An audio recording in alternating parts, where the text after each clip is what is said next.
Señal Internacional. Y en información internacional, Rusia multiplica sus ataques a infraestructuras, centros logísticos y de armamento antes de intensificar su ofensiva. Rusia ha atacado diferentes partes de Ucrania antes de intensificar su ofensiva en el este. Las tropas rusas lanzaron misiles en diferentes localidades, entre ellas Leópolis, la ciudad que está más al oeste. Al menos 7 personas murieron. La localidad, que en casi 2 meses solo ha visto ataques esporádicos, se ha convertido en el último refugio ucraniano para los civiles que huyen de otras zonas y en la puerta de entrada del nuevo armamento.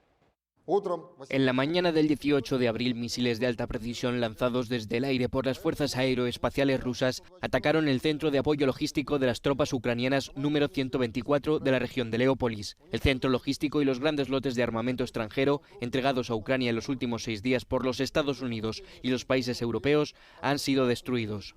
Kharkov, la segunda ciudad más grande de Ucrania, fue golpeada por bombardeos que mataron al menos a 3 personas. Una de ellas, una mujer que parecía haber salido a recoger agua bajo la lluvia. Otra, el padre de esta mujer, que era consolada por los servicios de emergencia. Están atacando toda Ucrania. Hoy han bombardeado Leópolis y Dnipro. En todas partes. Mi amigo me ofrece ir a Gerson, pero está ocupada. No iré hasta donde están estos bastardos. Los expertos aseguran que Rusia intenta desgastar con múltiples bombardeos la capacidad del país de resistir una gran ofensiva en el Donbass. El jefe de la diplomacia europea ha condenado los continuos ataques indiscriminados e ilegales de Rusia contra objetivos civiles en Ucrania. Ha señalado que no puede haber impunidad para los crímenes de guerra. Entre tanto, el presidente de Ucrania ha presentado el cuestionario cumplimentado de adhesión acelerada a la Unión Europea, con el que espera que en pocas semanas se reconozca al país el estatus de aspirante a ingresar en el bloque comunitario. El presidente ruso Vladimir Putin asegura que la economía de su país se estabiliza a pesar de la guerra económica relámpago de Occidente. El presidente de Rusia asegura que la economía rusa se estabiliza. Vladimir Putin ha señalado que ahora los precios se están normalizando. El último dato de inflación de Rusia es el de que ésta se disparó al 17,5% en términos interanuales en un mes y medio. Además, Putin señala que el desempleo sigue siendo relativamente bajo, pero sin ofrecer nuevos datos de marzo, mes en el que cientos de empresas internacionales suspendieron su actividad.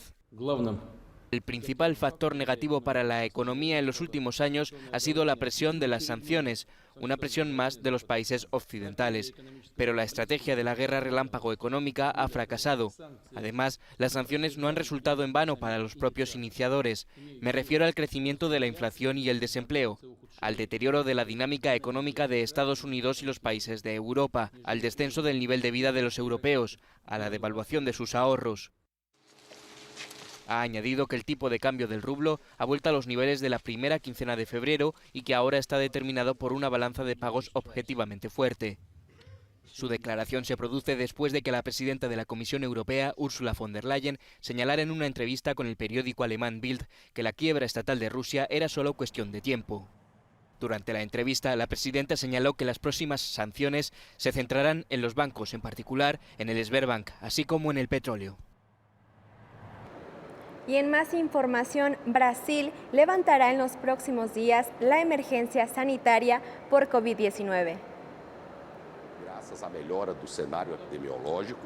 El ministro de Salud de Brasil, Marcelo Queiroga, anunció el fin de la emergencia sanitaria decretada en febrero de 2020 por la llegada del COVID-19 al país.